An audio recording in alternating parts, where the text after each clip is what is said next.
Thank you for joining us on our webinar with Edgepoint Wealth. My name is Jeff Hunter. I'm Associate Portfolio Manager with the Townshend, Somani and Hunter Group at CG Private Client. Also on the line are Senior Investment Advisors Dave Townshend and Rahim Somani. Today's call may contain forward-looking statements and is being recorded, so make sure to check your email in the coming days for the replay information. Today we are joined by Tim Ng. Tim, thank you for joining us. Can you tell us a little bit more about Edgepoint and what you guys focus on and who you guys are? Yeah, thanks, Jeff, and thanks, Rahim. And I've got one of my coworkers, Kevin Sangwine, on the line as well. Yeah, I mean, let me, since you said that, let me kind of share my screen with you guys, and that'll give you an idea of kind of who we are. Should be good to go now.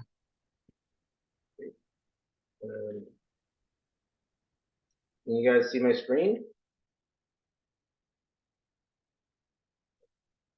You can see my screen?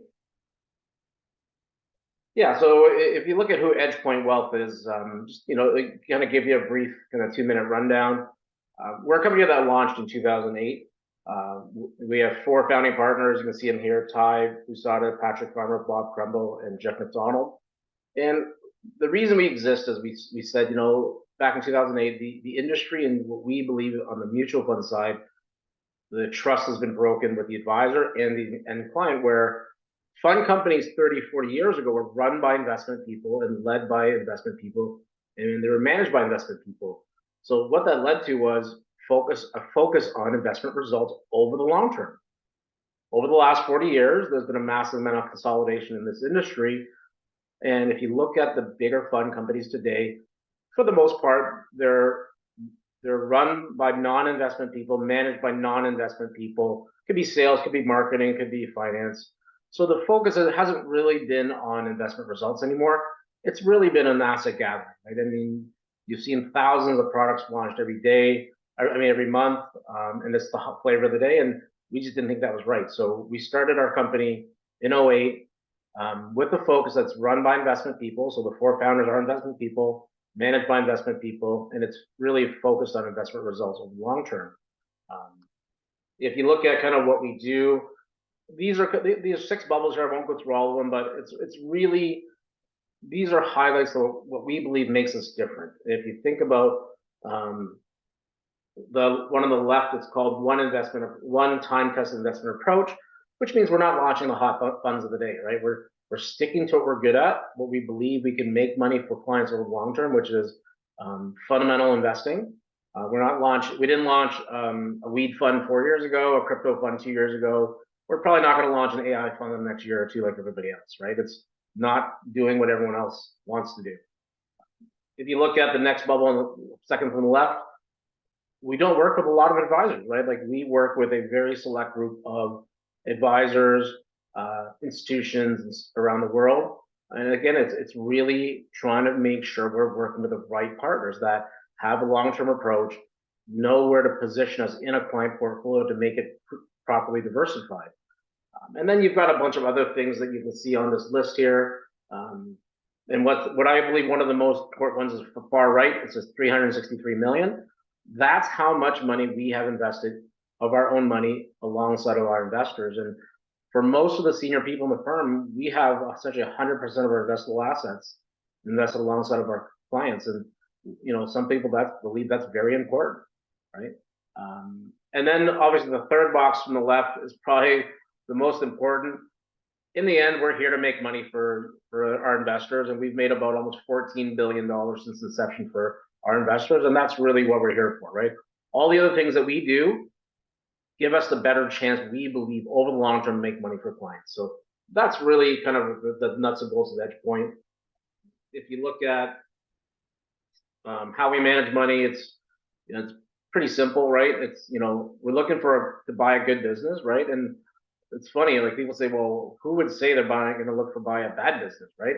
But everyone can say you're buying a good business, but being a private investment-led firm, we don't have the issues of what they call benchmark or career risk, meaning I don't need to know what's in the index. I don't need to keep up with the index. It's doing what's right for our investors.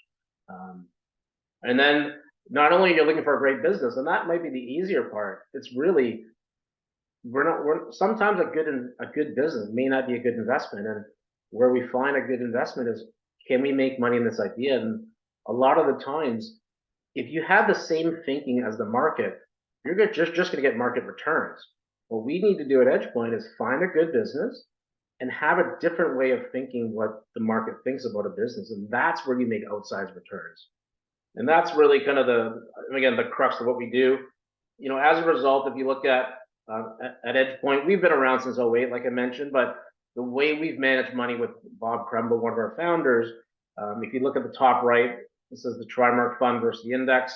Bob was one of the co-founders of Trimark Investment Management back in 1981. And prior to that, Bob ran a fund called the Taurus Fund at a company called Bolton Trombley in the 70s. And you can see in all cases, we've beaten the market over time. And that's really the key, right? It's not, it's not timing in the market. It's, time in the market, right? The more you're in the market, the better chance you have. And that's kind of so I'll stop it there on the question of kind of who we are. Jeff, what else would you like me to talk about? I think when we've talked about it over the last couple of years, there's been a structural change in the markets with rates. Inflation's a big topic on that. It's created a lot of opportunities and a lot of good values in places that aren't really being spoken about. People are always focused on the headlines, and Edgepoint's been pretty consistent in filtering through all of the noise and finding good companies over time. Where are you guys seeing a lot of the value? Okay, that's a great question. So, and you can see this chart that I put of what we can't predict, right? We're not strategists, we're not forecasters. And if you think about it, right, like a forecaster and a meteorologist is a pretty similar job, right? They're not there to give you the right answer. They're there to make a guess, right? You think a meteorologist, they'll say, oh, it's going to be sunny and 20 degrees today, and it ends up being rainy and 5, right? That's pretty much Vancouver. So we're not here to make a forecast. We're here to look at fundamentals, right? And how long-term history could guide things. So you can see these 4 things here: inflation, rates, recession, energy crisis. You can put on, you can put on the war in Ukraine, you can put on the war in Gaza Strip, right? All kinds of stuff you can't predict. When it ends, how it happens, how severe it gets. But if you look at a few things that we do see, and we're walking through kind of what we think could happen long term and based on historical data. This slide says the last decade, right? So if you look at it, let me see if I can get a pen up. What this chart shows goes back to 1900. So it's a long period of time. It goes to 2020, but it gives you the right data, even though it's not up to 23, that says every so often in these shaded areas, the market makes no money or very little money. So the most recent you had was the dot-com bubble. So the people that remember 2000, I call it 2012, the return, or 2010, that return was negative 1.6% compounding. You essentially made no money owning the market. Previous to that was the Nifty 50 bubble in the 70s. So you went through 11 years of making 0.7%, not attractive. So if you look at the market today, and you look at why it happened, every single time period of these lost decades, and this is a balanced portfolio, right? This is 60% equities, 40% bonds. Every time the market goes flat for a decade, you either had higher equity prices start than average and or low real yields. Real yields are essentially the difference between inflation and interest rates. You look at it September 22, and we're really no different than today. We have higher equity prices that start than average and lower real yield. So the question now is this beginning of the next lost decade? We're not sure. We can't predict it, but the variables are there to kind of potentially be one. So really what the message here would be is, if we go into a lost decade, you probably don't want to be only investing in the market, because this is a period of time where the market can go sideways. What you want to be is owning individual names. So either the names that Jeff and Rahim's team pick, or you leave it to professionals that can actually pick individual companies that can grow through this kind of flat period of time. You look at the next slide. So let's kind of touch on interest rates, right? And we're not going to predict where they go because we don't know. But if you look at this chart going back to 1964, right?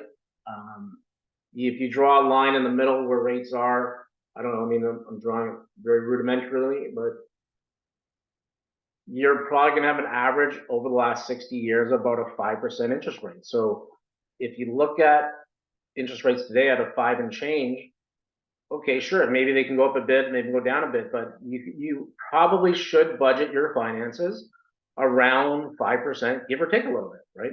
So the chance of going down to 0 or 2 probably unlikely, and chance of going to 10% probably less likely. So if we're at the long-term average, you probably want to budget around that, right? And you think about strategists last year, right? I mean, I think was it 70% of forecasters or strategists said, okay, inflation's gonna peak last summer in 22.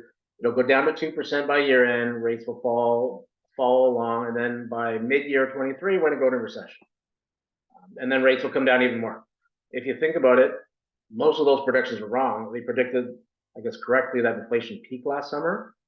Inflation is nowhere near 2% like they hoped, and rates are really nowhere near 2% where they hoped. So, but I think the message here is we don't know where rates go, but in your personal situation, you probably want to budget around 5%, give or take a little bit. So let's now walk into the equity side. So, I mean, for people that do follow the market a little bit, you probably heard what's been going on kind of last little while. Again, it's the Magnificent Seven or the Big Seven. So these are 7 names that, the names, right? It's Alphabet, Amazon, Apple, Netflix, Microsoft, Meta, Tesla. I mean, you can even put NVIDIA on if you want as well. These names have really driven most of the returns of the market. If you take out those 7 contributors year to date, the market's down for the year. So what does that mean? So that means if any of these names do falter, you're probably going to see some volatility in the marketplace. It also says that there's 493 other names that really haven't done a lot. So that's really the opportunity you want to look at. All right. So, and you say, well, why don't we just keep buying those 7 names? Because obviously they're doing well. They probably should keep doing well. So if you look at this chart says variations on a theme. How often do winners stay on top? So what this chart shows is every decade or so, there's leadership change. So every decade, these are the top 10 companies from these decades, right? So the biggest companies in the world. And you can see some changes. So 1980, the belief out there was that peak oil happened. So it means the world is running out of oil. If that's the case, you got to own oil and gas companies because that's going to drive the price up. So if you went out and bought the oil and gas companies, and that ended up being 6 out of the top 10 names in the world were oil and gas businesses. From 1980 to 89, that decade, you actually lost money owning those businesses. 1990, they said Japanese companies were the best run businesses in the world. As you can see, 8 of the top 10 were Japanese businesses in the world. The Nikkei today has not broken even since that time period. Then you've got .com in 2000, oil in China in 2010, and then you get, this says tech 2.0, but I rather call it the age of the mega caps.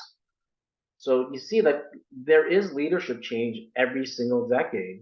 And if you look at this chart goes to the end of last year, 2000, so from 2020 to 2022, you've already had some turnover in the top 10, right? Like you don't see Tencent there anymore, Alibaba, and so on and so forth. So the idea there, so the message really is the biggest names today may not be the biggest names, call it down a few years down the road. So again, you have to be looking for the next kind of winners out there.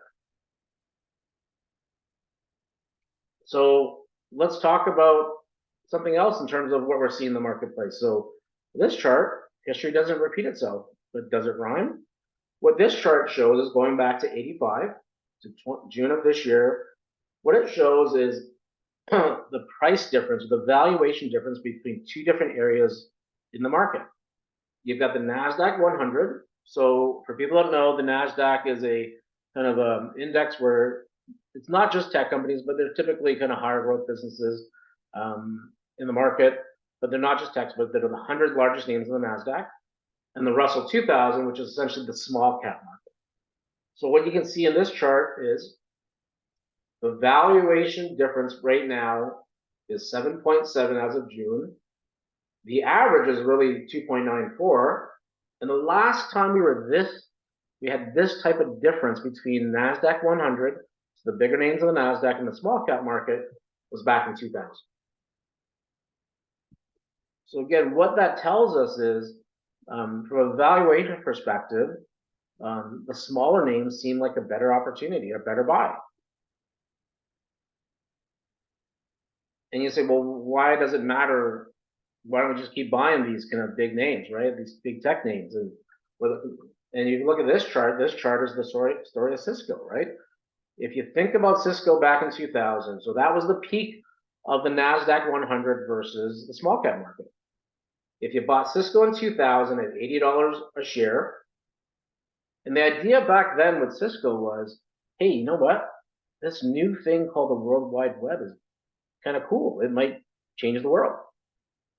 And if you're right, we got to own something that's associated with the growth of this thing, this World Wide Web. And if you think about that thesis, you fast forward 23 years, if someone had that thesis, they were bang on correct. The internet did change the world. I mean, most of us can't live without the internet, right? I can't. But so their thesis was right that the internet was going to do well. What they did was they bought a company called Cisco. So Cisco does networking, which essentially is the plumbing of the internet. They bought it with the mindset that market's going to grow. But at $80, they paid $80 a share. To this day, so I'll call it July of this year, share price is at $52. They've lost 35% over the last 20 odd years, even though the business grew almost 5 times revenue. So the business got bigger, but they just overpaid for it. So that's why you want to be careful about overpaying for something. And where we're seeing the biggest names on the NASDAQ aren't that attractive from just a valuation perspective. And you say, well, here's the evidence. So that's just one period. Well, I don't care. That's 2000. How about the other periods? So what this chart shows is entry price dictates return. So this is on the S&P, which is the broad market in the US. It's a chart that goes back to 1937 to 2022. And it looks a little busy, but I'll explain it to you. Every diamond on this chart is a 10-year return. So for the horizontal axis on the bottom is the price of the market. So the left side, it says 6.6 times is cheaper than 38.6 times. On the vertical axis on the left here is the return of the market. So obviously, the higher the return, you go up. This solid line that goes across is actually the average of every single one of these diamonds. And these diamonds represent a 10-year return if you invest based on the year you invested in. So what this chart shows you is if you invest when the market is not as expensive here, look at where most of the diamonds are clustered. Let's say 12 to 17%. But when you start paying more for businesses, so let's say around where we are now, so which is about 22.6 times, that clustering looks around, let's say, 7 to 10%. So that's why we believe that you want to buy a business, but you just want to be careful of the price you pay for it. Here's another way to look at it. So that was the NASDAQ versus the small cap market. Let's look at the S&P 100. So this is the S&P's largest 100 names versus the S&P's next biggest names, which is the 400 names, which is mid-cap market. This chart goes back to 2000, so that's the dot-com bubble, so July of this year. And the lighter line is the mid-cap market. The darker line is the big-cap market. And what you can see on the far right is that we're now at a valuation difference that's the widest it's been since 2000. And if you look at the lighter line, from between 2002 and 2020, so essentially 18 years, the lighter line traded at a higher valuation. That means mid-cap stocks prices were higher than big caps. And you think about what just logically thinking, like that makes sense, right? Mid-cap businesses should grow faster than large caps. Therefore, they should be warranted at a higher price. That wasn't the case in 2000. That's not the case now. And if you look at back in 2000, I don't think I have the chart. Well, if you look at this chart, so this is a reason why you want to look at something other that if that idea played out was a company called Ross Stores versus Walmart. If you think about, everyone I'm sure knows what Walmart is, right? People may not know what Ross Stores is. And then just to give you a quick summary, Ross Stores is a business in the U.S. They're essentially a winners of the U.S., right? They sell discount clothing across the U.S. So in 2001, if you invested $10,000 in both Ross Stores and then $10,000 in Walmart, by 2007, you ended up with about almost 20,000 in Ross Stores, and your Walmart position was just under 10,000. So pretty much same starting point, right? But there's an example where everyone back in 2000, the people that were around in 2000, if you remember, after the dot-com bubble happened, everyone got scared and said, you know what? I am not playing in this dot-com space anymore. I'm not going to buy Red Hat. I'm not going to buy JDS Uniphase. I'm going to buy the biggest names in the world because they're safe. And so the prices got expensive, and that's why you saw that the valuations of the big caps were higher than the mid caps. But the subsequent years after that, because of no one buying the mid caps, they're overlooked. Because the valuation is more attractive, a name like Ross Stores did materially better than Walmart. And today we believe we're in a similar situation where you can see the evidence that the mid and small cap names from a valuation perspective seem like a better investment. So let's kind of take a step aside to a very topical area, which is volatility, right? So we've got some volatility, and people say, well, you know what? The obvious, I guess, reaction when there's volatility is, why don't we just wait till the volatility subsides before we invest? But if you look at this chart, and this is on the S&P 500, so the U.S. index. This chart goes back to 79 to December of last year. And really what this chart shows is every bar here is the annual returns of the S&P. And every black square below it is what we call the drawdown. So let's just take 1980, the first full year. Just touch on drawdown for a sec for those that might not know. Oh yeah, so drawdown is how much the market fell, right? In one period. So from the high of that period to the bottom, right? So if you look at 1980, if you invested on January 1st, 1980 in the S&P 500, and you held it all the way till December 31st, 1980, your return was 35%, which I don't think anybody would be upset with, right? But within that calendar year of 1980, there was a period of time where the market fell 15%. And why is 15% interesting? If you think about it, anything over 10% is an official correction. So that means, the CNBCs and the BNNs will say, oh my goodness, we're in a correction, you got to run for the hills, right? So if you look at this chart, the dotted line across the bottom shows over 1980 to 2022, the average drawdown is 13%. So that means every single year, BNN and CNBC should be telling you it's a correction out there. So if that's the case, then there's really nothing to worry about, because even though the drawdown is 13%, you look at the top right, the annualized return since 1980 is almost 12%, 11.88 to be exact. In 34 of the 43 years, we're actually positive. So what this tells us is that volatility is always around. We always should get a pseudo correction every year. So how do you avoid it? You can't really. So what you want to do is take advantage of volatility. So here's a chart. I'm going back to Ross Stores because I talked about it a little bit earlier. So Ross Stores, this chart, this is their earnings per share. This is how much money they generate as a business, how much earnings they generate per share. This chart goes back to 2000 to September of this year, so quite recent. So what we did was the bars are the actual earnings per share of Ross Stores, so how much earnings they made. But what we did was we overlaid the squiggly line, which is the stock price. And what you can see is if you focus on the fundamentals of the business, what you can see here over the long term, the earnings per share of Ross Stores kept growing year after year after year after year. right? But there were periods of time you can see, and I'm going to highlight a few of them. You can see in I think 2016 to 2017, the share price dropped a bit. It dropped a bit again in 11 and 12. It obviously dropped a bunch during COVID, right? And it dropped a bit here. But what you can see is those are really, if the earnings per share are growing and the share price drops, what you want to do is take advantage of volatility, right? And obviously, December 2020 was a unique year because of COVID, right? But that's really how you want to take advantage of it.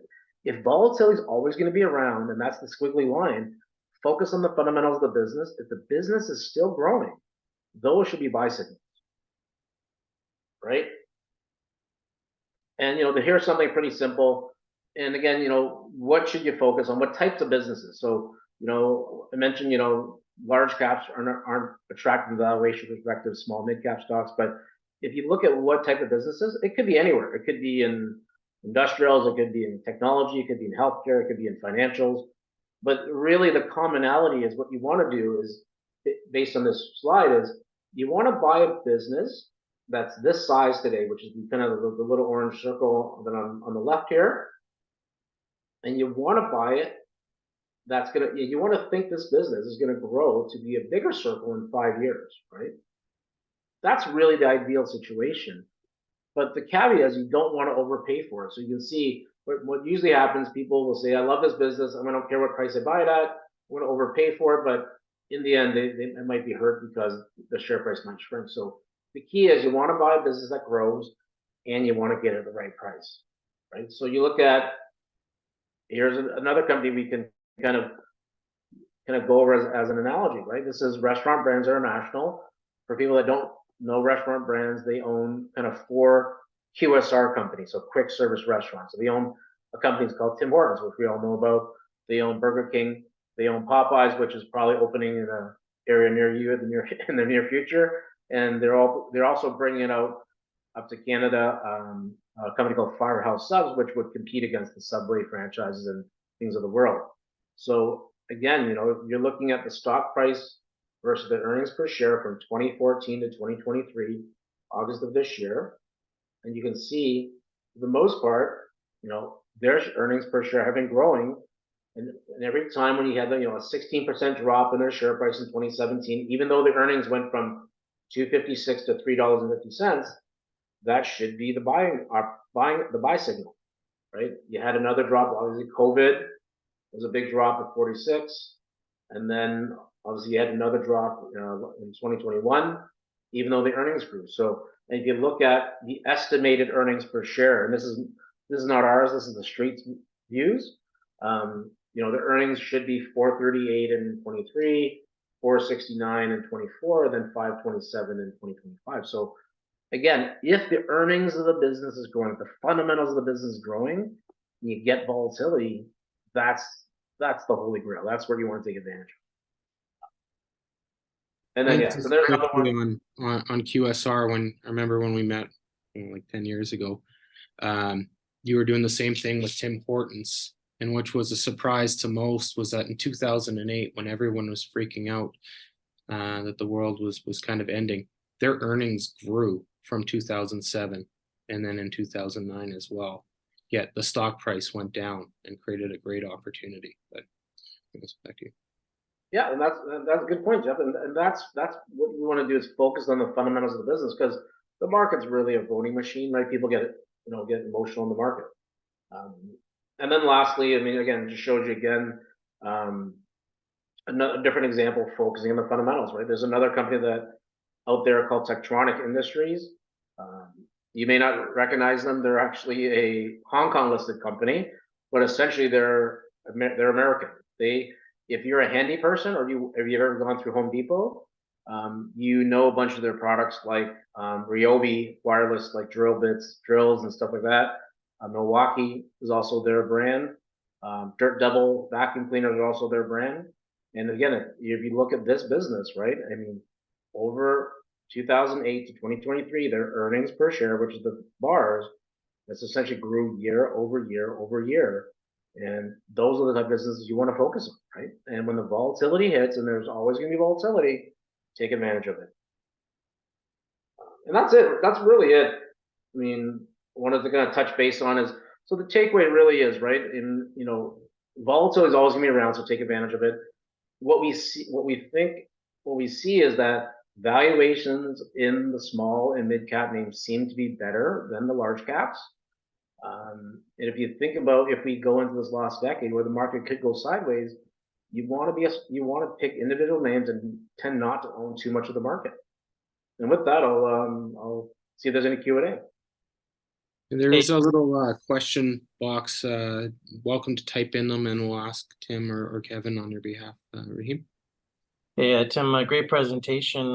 You know, I think the characterization from everything you went through was, you know, the market is at times a value trap, right? And so when you're looking at the distortions in the market, there is considerable value traps out there because the market is apprehensive right now about the volatility. So is it fair to say that Edgepoint is utilizing the value traps and seeing the distortions in the small and mid cap space to take advantage of, you know, drawdowns in certain names versus the market per se, and adding to those positions right now? Yeah, I mean, exactly. So like, you know, the value trap, I guess people don't know, is where, you know, you buy a company that's relatively cheap, but it stays cheap, right? That's not really what we want to do, right? Like what our focus is really to look for a business that grows. So that little circle that I showed you, the orange circle that grew larger in 5 years. So you want a business that grows, but you want to buy it at the right price. And those typically don't end up to be value traps. The ones that are value traps, that it's just a business that won't grow, right?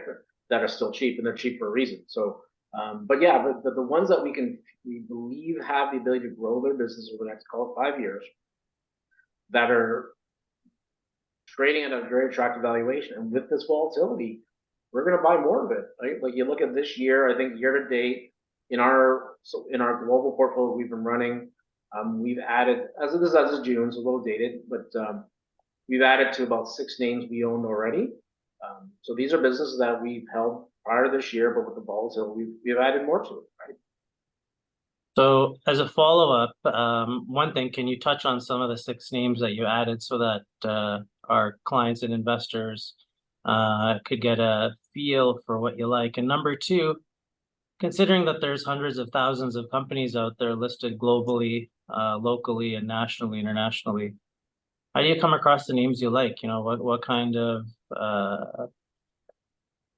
attributes do you look for in certain names, companies, segments? You know, paint me a picture of how you take a name from the global realm and then, you know, synchronize it downwards until you get to the balance sheet, and then, you know, it's check marks across the board. We like this. Yeah, that's a great question, Rahim. So let me kind of answer it the reverse way. So how we look for businesses, right? So we own a collection of, call it 30 to 50 businesses in the portfolios we run on the equity side. What we want to do is own a world-class business, right? That's really like, so what that means to us is either the best company at what they do, so the largest or the best, or the ones that is going to be or stealing market share in that space, right? That's really what we want. And we'll buy it anywhere in the world. So what we'll do is let's say we find, I don't know, I'm just going to throw it out there. We find a, you know, I don't know, automotive company in Canada. We say, okay, we like this, but how does it stack up against the best auto companies in the world, right?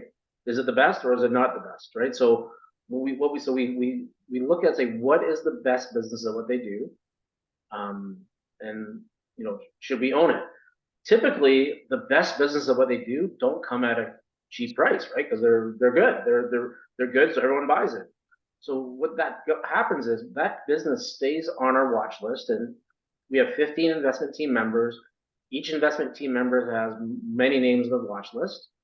When the share price falls, that typically is a sign, a signal for us to say, hey, let's revisit this company. Why is this world-class business share price coming down? And you typically only get opportunities for share price to come down in kind of 3 general situations. One, the entire market falls, and that's typically times like financial crisis, COVID, March 2020, where everyone's scared and everything gets sold off. That's ideal for us, right? Because we want to go in and we probably don't, those businesses are probably not fundamentally disrupted. So those are the share price buying opportunities. The second way is if the sector gets hurt. So, you can, let's pick on oil and gas in 2015 and 16, right? Oil and gas had a tough run. So you go and say, well, which oil and gas company we believe will come out of this downturn in the sector the strongest, meaning they've got the lowest amount of debt, they can go and buy their weaker competitors and come out better when they come out of this drop. And third is an individual company issue. So these are businesses that said, okay, why is this business not executing the way that their competitors are, right? Is there something that's mismanaged? Is there a change in the company that can change the direction? And I can talk about examples of that we've done in the past. So those are the three ways. So we want world-class businesses. A lot of the time they don't come at a good price, so they sit on a watch list for years and years. But there will be an opportunity at some point for us to buy into. In terms of some of the names, I can give you, two quick names. So one name we increased this year was a company called Dollar Tree in the U.S. So for people that may not know Dollar Tree, you probably know Dollarama in Canada, right? You walk into a place, they sell less expensive items. So there's a business that we said, okay, the opportunity set 5 years ago in Canada, about 5 years, was Dollarama broke. What they did was they broke the buck, meaning they started to charge more than $1, right? So you think about it. If any of us walk in a Dollarama today, like, is anything $1 anymore? Right? So it's like $1.50, it's $2, it could be $4, right? So the opportunity, if you look at what happened to Dollarama in Canada, they broke the buck, started to charge more, and their earnings grew. So what we're seeing in the US is they brought in a new CEO from a competitor called Dollar General, and that CEO said, I'm gonna break the buck. So he's gonna start charging higher prices. It shouldn't really affect, the consumers there. And the Dollar Tree in the US also has a grocery store business attached to it, and that wasn't officially run. So the new CEO that came from Dollar General did a fantastic job running their competitor that had a grocery store attached to their dollar franchise. So there's a business that we took advantage of volatility. We believe they're going to grow their business as earnings because they're going to charge more. They're going to clean up the grocery store side.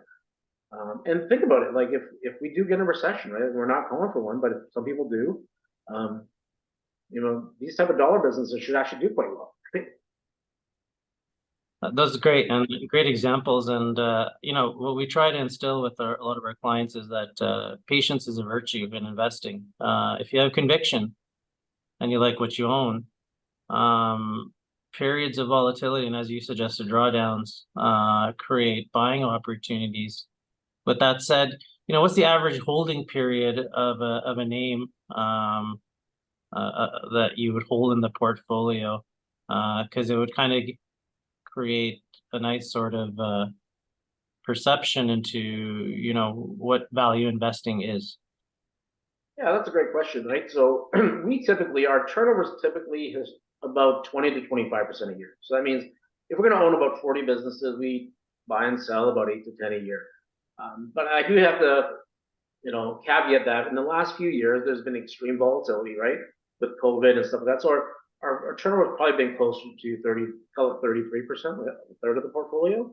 And that was really because of COVID. Like we, like everybody, we didn't know how bad this is going to be. And we had to make sure that we own businesses that can get through that type of volatility. Like, you think about it, like when you look at a business and you create these models where you say, well, how will this business do in a good environment, an average environment, and a bad environment? The bad environment is really, you model it how they went through the last recession, how the earnings did, right? How the revenue did. You really never model it like, what if they had to shut down the business for like 6 to 12 months, right? And that's really COVID, where we had to go through every single one of our businesses and say, how will this business survive and go through if they had to shut down for 6 to 12 months, right? And that obviously up the turnover a little bit, just make sure we own business that can get through it in good shape. Great.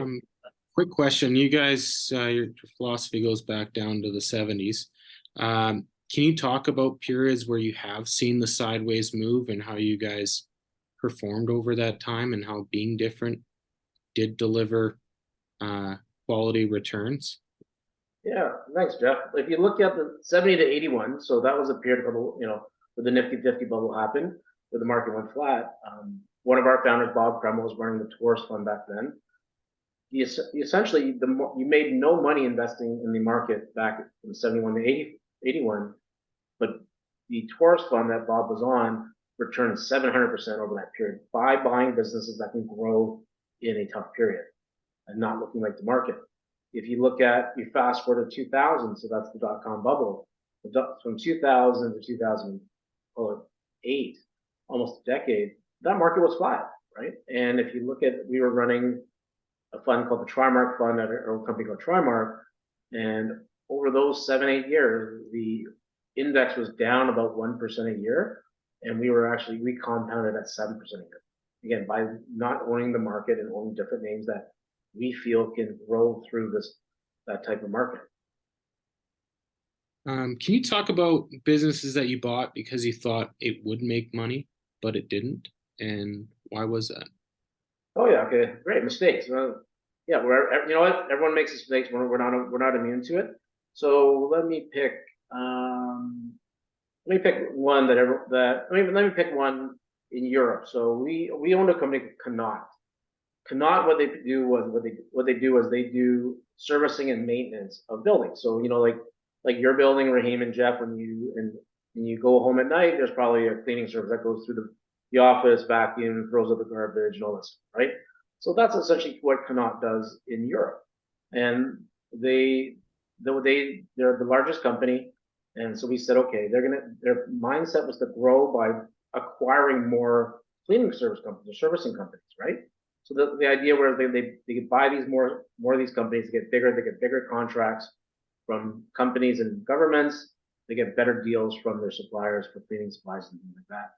And so we said, okay, we like how they're going to grow. We think they're going to keep growing because they've exhibited the ability to grow by acquiring. We bought into them, and then all of a sudden, about 6 months later, the UK budget came out, and they cut spending in terms of maintenance and servicing, and that was one of the biggest customers. So there was a situation where we said, okay, share price is down, we're not really worried about share price being down, but we said the fundamentals of the business is changed, where their biggest customer is cutting spending to servicing and maintenance, which is their biggest customer. We said, you know what? Even though the share price is down, we don't see the growth anymore because they're actually going to, shrink. Then unfortunately we had to cut our stake. We sold our stake immediately. I think we lost 50-60% of that stake. So if you look at it with an average weight of about 3%, it's essentially a drawdown of about 1.3%. Let's call it 1.5% of the portfolio. But that's something we couldn't forecast. But when we saw it and we revisited the business, we said this has materially changed our outlook on the business. We had to sell. You mentioned you saved your clients in fees. How do you do this? Yeah, if you look at our fee, so we save money two ways. So one, if you look at the management fee that we have on our portfolios, they're lower than average. So our equity portfolios have a management fee of 80 basis points, our balance at about 70 basis points, and we have some very unique structures on our fixed income, which is the lowest in the industry. Because what we believe, you can't be the lowest, but we believe fees matter. The more efficient we can be, the better. You look at our expenses come in at about 7 basis points. Most other fund companies' expenses come in at 25 basis points. Why? Because they do all these commercials that you see on TV and ads. They have golf shirts, golf balls, all kinds of stuff. Like we do none of that at Edgepoint. We do none of those advertisings. Everything, if we print anything, everything's in black and white. So we save on the fees that way. And also, we also have a fee rebating program where we said, okay, we want long-term clients, and if clients are willing to invest with us for long-term, we believe we can make them money. And after 10 years of investing in Edgepoint, what we do is we start rebating fees back to them every single year in the form of more units. So Right now, I can't remember off the top of my head, but we have thousands of clients that are getting a fee rebate every year, and it's like 10% off the equity portfolios, 5% of balance, and 3% of fixed income. So we're trying to do all these little things to help be more efficient for our clients. I think that's one of the drivers for us, because what we see is a lot of times, especially in investing, you come across emotional parts where the market corrects and everyone wants to sell. The thing with Edgepoint and only working with a few different people and focusing on long-term relationships is that they don't have the people that are buying it because of performance and then selling it a couple weeks later if the market dips. And that alone saves thousands, probably considerably more than that, in costs from trading. Also doesn't have to create liquidity in selling your best names in times of distress when you actually want to be buying them, as Tim mentioned. Rahim?